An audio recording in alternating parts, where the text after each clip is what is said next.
गरीब साध साध सब नेक हैं, आप अपनी ठोरे, जो सतलोक ले जाएंगे वो साधु कोई और।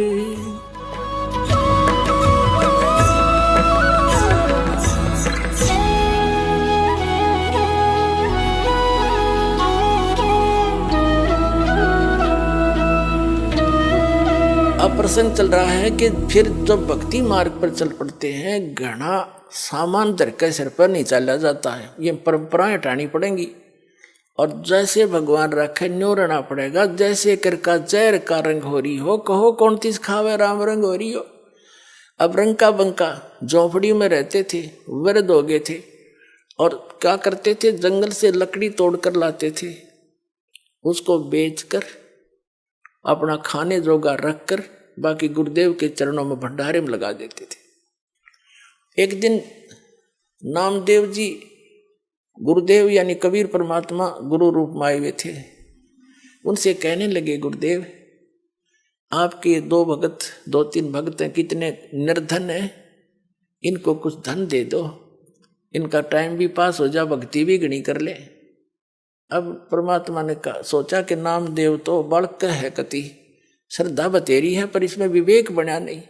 अरे भक्ति करें और ये कौन से बर्तन बनाओ हैं।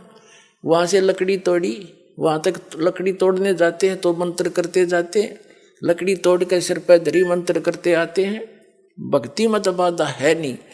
और लेकिन नामदेव जी की उस समय समाज की सोच घड़ी थी, उस बच्चे को भी सेट करना था अपने को।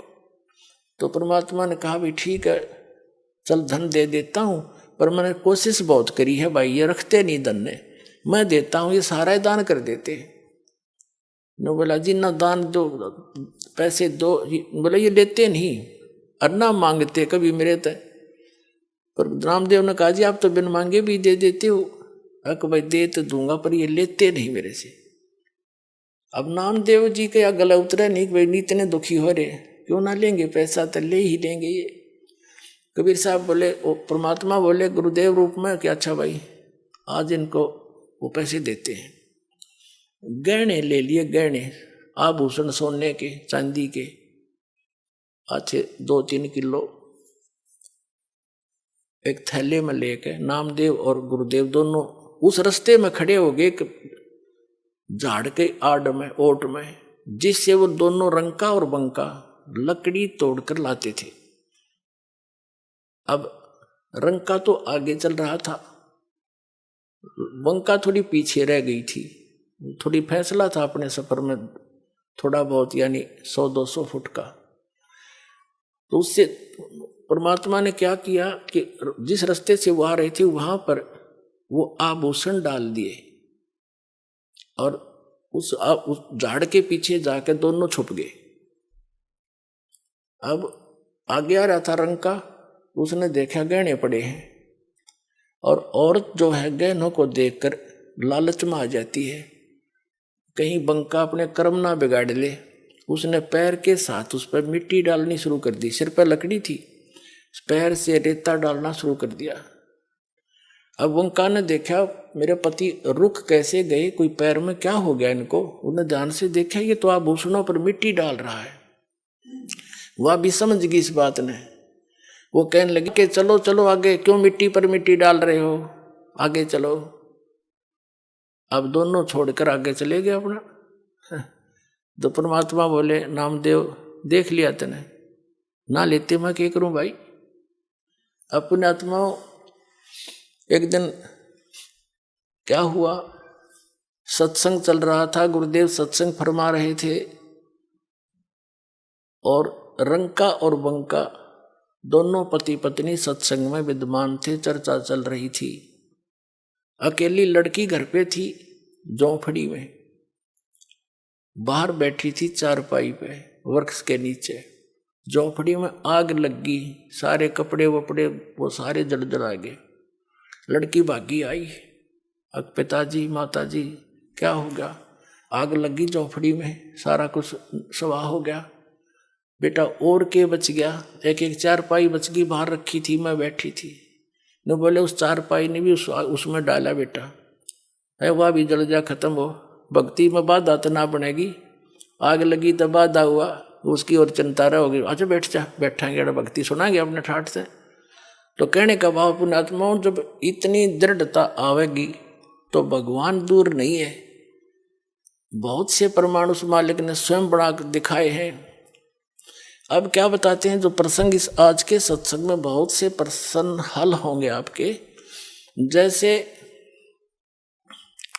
एक तो ये है कि हम किसी संत की पूर्व की करामातों से प्रभावित होते हैं, उनकी यादगारें बना रही वहाँ पूजने जाते हैं। तो वो थे पहले जन्म के पुण्यकर्मी प्राणी, आगे चार्जर मिला नहीं, पिछली बैटरी जब तक चली वो खूब अच्छे दिखे, और फिर मर के अगले जन्म में अन्य योनियां प्राप्त की, वहां उनकी पूजा हो रही है। ये काल का जाल है। पिछले ही तप से होते हैं पूर्ण हंस मुराद, ये पिछले तप से ऐसी लीलाएं हो जाती हैं, लोग उनके पीछे लग जाते हैं। काल यही चाहता है कि ये भी अपना भ्रमित हो जाए और नष्ट हो जाए। जो उन संतों से लीलाएं हुई और तुम 3-4 पीढ़ी से उनकी पूजा कर रहे हो, तुम्हारे से कोई हुई? क्यों नहीं हुई? तुम्हारे पास वो बैटरी चार्ज है, उनके पास बैटरी चार्ज थी, और चार्जर उसके पास उनके पास भी नहीं था, आगे उनके पास चौड़ चपट कुछ नहीं। तो कहते हैं नामदेव जी पहले ओम नाम की भक्ति करते थे, और ये लीलाएं जो कुछ भी हुई, विठल ने मंदिर का फिरना, विठल भगवान ने दूध, मूर्ति ने दूध का पीना, पत्थर ने दूध पिया, ये उसके पिछले जन्म की बैटरी चार्ज थी। इस परमात्मा ने ही लीला करके उसकी इज्जत रखी और वो पूजा के पात्र बन गए पूरी जनता में। तो परमात्मा ने उसको समझाया कि अब इस मंत्र से, ओम से तेरा कल्याण नहीं होगा, सिद्धियां अवश्य आ जाती हैं, और ये भी तेरे पूर्व जन्म की है, अब वाली तो तुझे आगे मिलेंगी जो तू कर रहा है। और हम जो बताएंगे साधना, वो मंत्र ऐसा ट्रीटमेंट है, अनावश्यक वस्तु आपके कर्मों को काट के और सीमित बना कर रखेगा, आपको भक्त बना के रखेगा, उससे मुक्त होगा। नामा छिपा ओम तारी, पीछे सोहम भेद बिचारी, सार शब्द पाया जद लोई, आवागमन बहुड़ ना होई। नामदेव जी छिपी जाति में जन्मे थे, महापुरुष थे, पिछले जन्म के पुण्यकर्मी प्राणी थे। लेकिन कहते हैं नामा छिपा, वो छिपी जाति में जन्मा नामदेव, जैसे कबीर दुल्हा कहते हैं वैसे। नामा छिपा ओम तारी, ओम के अंदर रंगा हुआ था, उसकी लो ला रहा था, तारी माने उसमें लो लग रही थी। और पीछे सोहम भेद बिचारी, पाछे परमात्मा ने बताया कि इससे बात नहीं बनेगी, एक मंत्र और है, इस दोनों मिलकर फिर ये सतनाम बनेगा। जब ये गजब का काम करेंगे, जब नामदेव जी ने वो सतनाम बना के दिया, भगवान तो देते थे, उस तरह उसका जाप किया, और फिर कहते हैं उससे भी बात नहीं बनती, केवल सतनाम से भी। नामा छिपा ओम तारी, पीछे सोहम भेद बिचारी, सार शब्द पाया जद लोई, आवागमन बहुर ना होई। उनको भी फिर सार शब्द मिला, तब उनका जन्म और मरण मिटा। तो आज के सत्संग से आपको बहुत सा निष्कर्ष मिला है कि एक तो हमने भगवान पर विश्वास रखना पड़ेगा, दृढ़ होकर देखो। भगत ने सीमित वस्तुओं की आवश्यकता है, बकवादों की नहीं। और जब हम परमात्मा की शरण में आते हैं तो उसको अपने बच्चे की पूरी जानकारी होती है, इसको क्या आवश्यकता। जैसे आप रोगी हो जन्म और मरण के रोग के, और ये बरवाला हॉस्पिटल उस रोग के काटन का, आप इस दास के ट्रीटमेंट में आगे गौड़ कबीर गिवन या ट्रीटमेंट है जो दास आपको देता, जो वही दिया करते थे। तो डॉक्टर के पास ऑपरेशन में जब होता है, ऑपरेशन थिएटर में या ट्रीटमेंट में, डॉक्टर ही बताता है ऐसे करना, ऐसे ना करना। तो और फिर मरीज अपनी चलाता है, तो उसने मरना है फिर मर। कबीर साहब कहते हैं औखद खावे पत्थर है, और तब होवे उपचार, यानी औखद औषधि ले और पत्थर है, यानी वो ऐसी चीज नहीं खावे, यानी जो मना कर रखे खाने के लिए वो वस्तुएं नहीं खावे, और पत्थर है यानी परहेज रखे, और तब उसका ट्रीटमेंट होगा। और फिर डॉक्टर को क्या पता नहीं इसको किस चीज़ की आवश्यकता है, 1 मिनट में इंजेक्शन लाओगा और सारी रिकवरी कर देगा। तो आपको जब आप इस परमात्मा की शरण में आ गए तो आप जी ने फिर ये चिंता, ठीक है अपना दुख तो बता सकते हो, मुझे ये तकलीफ है, डॉक्टर को बताना तो पड़ता है, फिर काम उसका है, उसको कैसे ठीक करना है। अब कौन से को पहले करना है। जैसे कोई एक्सीडेंट हो गया बालक और उसका टांग टूट गई और एक जगह से ब्लड घना पर गिर रहा है, अब ब्लड निकलने का दर्द तो है नहीं और टांग की टूटे हुए का घना दर्द चल रहा है, मर गया, हाय मर गया। लेकिन वो डॉक्टर उसके उस मर गया पर ध्यान नहीं देगा, वो उसने देखेगा खून कहाँ से रिस रहा, पहले उसका ऑपरेशन करेगा, इतना रोलन दे थोड़ी देर। जब उस मर गया की तरफ ध्यान देगा तो उसकी जान सचमुच मर जाएगा, इतना पीड़ा है। तो पुण्यात्माओं, आप यहाँ आए हो, आपको कोई भी भयंकर कष्ट दिखाई दे रहा है और वो अभी तक मालिक ने नहीं निवारण किया है, तो ये सोचना कि आपका कोई और भयंकर कष्ट है जो आपका जान लेने वाला है, उसको टालने के लिए आपका प्रयत्न किया जा रहा है। उसने 2 दिन पीछे कर देंगे। तो आप विश्वास करना इस मालिक पर, अपनी ना चलाना। मैं इतनी बार आ लिया, मैंने इतनी जोत चढ़ा ली, मैंने पाठ भी करवा लिया, लगा रहे, पेट में दर्द हो जा, एक गोली से ना हो तो डॉक्टर ने कहा एक और खा ले भाई, उससे भी ना हो तो कहा एक और खा, इसने इसी से होगा। तो जो आप कर रहे हो दान पुण्य सेवा सिमरन, इसी से राहत होंगे, नहीं हो तो और मंडा रहे। तो इस तरह आपका यू कल्याण होगा और ये है भक्ति मार्ग।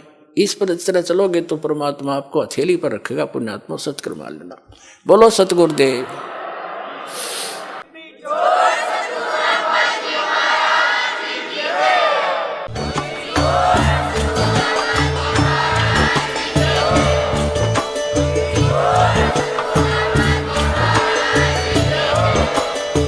सुन रहे थे जगत गुरु तत्वदर्शी संत रामपाल जी महाराज जी के मंगल प्रवचन। अधिक जानकारी के लिए विजिट कीजिए हमारी वेबसाइट www.jagatgururampalji.org। संत रामपाल जी महाराज जी के शुभ आशीर्वाद से पूरे विश्व भर में 500 से भी ज्यादा नाम दीक्षा केंद्र हैं, जिन पर संत रामपाल जी महाराज जी द्वारा ऑनलाइन निशुल्क नाम दीक्षा दी जा रही है। अपने नजदीकी नाम दीक्षा केंद्र का पता करने के लिए संपर्क करें 8222880541।